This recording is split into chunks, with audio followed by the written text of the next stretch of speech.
Boa noite. Vamos abrir as portas do nosso sanatório. Tem relatos dos pacientes. E essa noite é a vez do relato do Fábio Almeida, do Paraná. Há 25 anos, ele se mudou com a família, pai, mãe e 2 irmãos, para uma casa que antes pertencia a pessoas que ele até já conhecia. Na época estava com 12 anos. E casa nova é sempre uma surpresa por dia. São barulhos novos, às vezes problemas novos. Mas no caso do Fábio, a coisa foi um pouquinho mais complicada. Certa noite fazia calor, ele dormia com a janela aberta. Mas mesmo assim foi acordado com um calafrio e com o corpo arrepiado. Com muito sono, tudo que ele fez foi cambalear até a janela e fechá-la. Só despertou mesmo quando ouviu passos no corredor, como se alguém passeasse pela casa. Só que ele sabia que todos já estavam dormindo. Chegou até a contar o que aconteceu para a família no dia seguinte, mas todo mundo pensou que tinha sido só um sonho. Só que a partir daí, ter uma noite inteira de sono sem nenhum susto passaria a ser um luxo. Em outra madrugada, novamente, Fábio acordou com a sensação de calafrio. E quando olhou pela janela, viu uma mulher que parecia distraída. Mas ao perceber que ele estava olhando, começou a caminhar calmamente e sumiu. O detalhe era que a mulher estava usando roupas e um penteado dos anos 60. E os anos passaram. A família cresceu. Gabriel e João Vitor, na época com 11 e 8 anos, estavam dormindo no quarto que foi do Fábio, quando ele tinha a mesma idade. Mas eles também começaram a presenciar coisas estranhas e acordavam quase todas as noites gritando, muito assustados. Não poderia ser um pesadelo, a menos que os dois estivessem sonhando a mesma coisa e ao mesmo tempo. O estranho era que os meninos respondiam quando falavam com eles, apesar de dizerem sempre que não sabiam o que estava acontecendo. Pareciam estar ainda adormecidos, como sonâmbulos, ou em transe. Mas a pior das noites foi quando novamente os gritos das crianças acordaram a família e o Fábio correu até eles. Quando entrou no quarto, presenciou uma coisa pavorosa. Um dos meninos estava suspenso por uma das pernas, como se alguém invisível estivesse segurando, enquanto o outro cobria a cabeça e chorava, apavorado. O mais estranho é que quando foram pedir ajuda, a mãe do Fábio, ela estava em seu quarto. Tinha ouvido os gritos, mas estava estranha, parecia letárgica, dizendo estar muito cansada, porque também não estava dormindo bem há várias noites. Assim como as crianças, a gente sabe que os animais também têm uma visão além da nossa.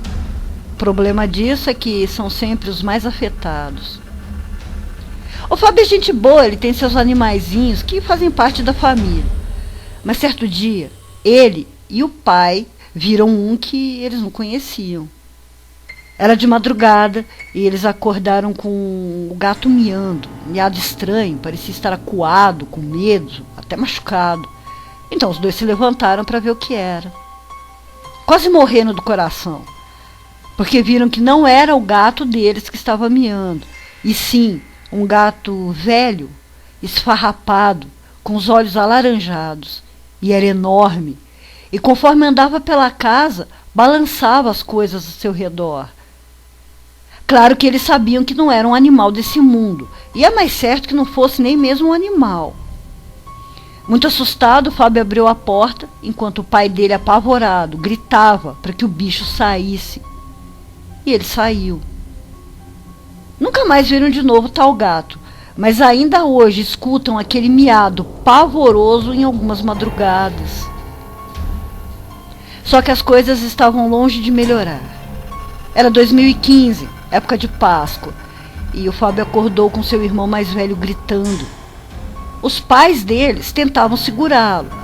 Ele tinha uma força incrível e segurava um taco de beisebol. Assim que viu o Fábio, tentou atacá-lo. Então o Fábio conseguiu tirar o taco do irmão, mas ele logo conseguiu uma faca e mais uma vez tentou contra ele. Quando conseguiu tirar a faca e deter o irmão, sem querer, acabou cortando. Foi um corte feio e isso deu um grande rolo. O Fábio jura que viu que não era o irmão dele que estava ali. Seus olhos estavam totalmente diferentes. E só assim mesmo, para ele compreender por que dois irmãos, que sempre se deram tão bem, sempre foram tão amigos, chegaram a esse ponto e sem nenhum motivo. Sem contar que do nada, cheiros estranhos invadem a casa a qualquer hora. Os moradores do bairro souberam o que aconteceu e aproveitaram a época de Páscoa, as procissões da noite que passavam em frente à casa para rezar pela família. E aí eu fico pensando aqui se eles também já não sabiam de algo naquela casa. Claro que aos poucos já dá para imaginar o que de fato está morando ali. Ele também me contou que tudo na vida da família foi afetado. Os eletrodomésticos ligavam sozinhos, sempre à noite. O pai deles começou a beber e os irmãos a usar drogas. E tudo isso depois de se mudarem para aquela casa. Tudo isso tem afetado tanto a família que o irmão mais velho de Fábio, esse que se machucou com a facada, está em tratamento psiquiátrico e não tem sossego nem para dormir. Acorda gritando com falta de ar e sente que mãos o estão estrangulando. Há casos de paralisia do sono com todo mundo da família e o pior, isso ataca o Fábio sempre que as crianças começam a gritar. Parece que quer evitar que ele vá até elas. A mãe deles sempre acorda muito cedo. Em uma dessas manhãs houve um gemido vindo do quintal. Gemidos que iam mudando de direção, como se alguém estivesse andando e gemendo. Ela abriu a porta e chamou pelo cachorro, que entrou apavorado e se escondeu atrás dos móveis. Ela foi lá fora, olhou tudo, mas não encontrou nada. Isso sem contar na cena terrível de pombinhos que aparecem caídos no quintal, todos eles decapitados. O Fábio também me contou que há manifestação poltergeist. Luzes acendem e apagam sozinhas. Brinquedos eletrônicos ligando no meio da noite. A TV desliga se alguma missa está sendo transmitida. E por vezes, insetos aparecem do nada e infestam toda a casa. Ele já chegou a ouvir o som de algo parecido com vozes em um rádio amador e até uma marcha militar. Vocês lembram que isso acontecia em MTV também? Luzes de carro de polícia aparecem através da janela. Só que lá fora não tem nenhuma viatura. E tem também muitos sons de batidas nas paredes. Outras luzes que costumam aparecer são de lanternas. São vistas no quintal à noite, mas como sempre desaparecem assim que alguém vai lá para verificar. Quando cogumelos começaram a nascer na porta do quarto das crianças, aí eles não quiseram mais dormir sozinhos. Então ganharam um apito para que pudessem pedir por socorro se algo acontecesse. Mas por várias vezes, Fábio acordou ouvindo o tal do apito, mas quando entrava no quarto, as crianças estavam dormindo bem pesado. Começou também a acontecer um fenômeno já conhecido de gosmas e manchas escorrendo pela parede, além de água pingando pelo lustre, mesmo sem estar chovendo. Como eu disse, os cachorros também são afetados, já que a porta do canil amanhece sempre aberta, mesmo tendo sido bem fechada na noite anterior, e eles passam muito tempo assustados e latindo para o nada. E é claro que algo certamente faz com que o pai do Fábio beba. Em uma dessas noites, ele foi flagrado como se estivesse lutando com alguém que só ele conseguia ver. Mas de tudo isso, o que o Fábio achou mais horrível e o que mais o assustou foi quando sentiu de novo calafrio, foi fechar a janela e viu uma figura alta e escura que parecia ter uma perna maior que a outra e muito cabelo, todo desgrenhado. Essas manifestações já aconteciam bem antes da família do Fábio se mudar para a casa 365. O lugar tem uma história sombria, desde que se conhece. Naquela mesma casa, anos antes, um policial se matou com um tiro na cabeça. Um homem que antes tinha uma vida totalmente normal, amava a família e a profissão, sem nenhuma tendência suicida. Mas após se mudar para casa, tudo isso mudou e resultou numa depressão profunda que tirou a vida dele.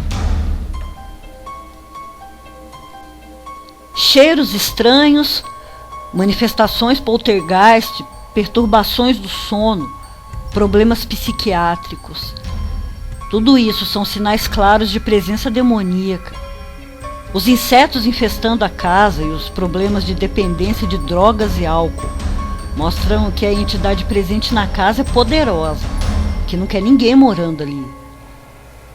Está claro que o problema psiquiátrico do irmão do Fábio pode sim ser espiritual. Ele sofreu uma possessão e por algum motivo ele é o alvo preferido, além das crianças. As crianças e os animaizinhos da casa são usados porque são eles os que mais nos preocupam. E quando ficamos frágeis, com a vibração baixa, é o momento ideal para que os demônios ataquem. Bebida, droga, medo, tudo isso baixa a nossa frequência vibratória. Por algum motivo, o menos afetado é o Fábio. Então deve ser dele a atitude de acabar com isso. Não tentar limpar a casa, mas saírem dali. Orações são boas, mas às vezes só servem para irritar mais a entidade e piorar as coisas. Essa limpeza só deve ser feita por paranormais com conhecimento em demonologia e que saibam com qual demônio estão lidando. O policial que se matou na casa pode sim ainda estar lá, mas parece que o espírito dele pede socorro quando se manifesta. Ele também foi uma vítima da entidade demoníaca. É necessário, então, descobrir quem a invocou, quem é ela, e só assim poder tirá-la dali com segurança. Enquanto isso não acontece, que a família se agarre na sua fé, não deixe a vibração mental baixar, não enfrentar a entidade de maneira nenhuma e não tentar lidar com isso sozinhos. E quando for possível, se mudar para outro lugar. Semana que vem eu volto com mais relatos dos pacientes. Doutora Plague fechando as portas do sanatório. Boa noite.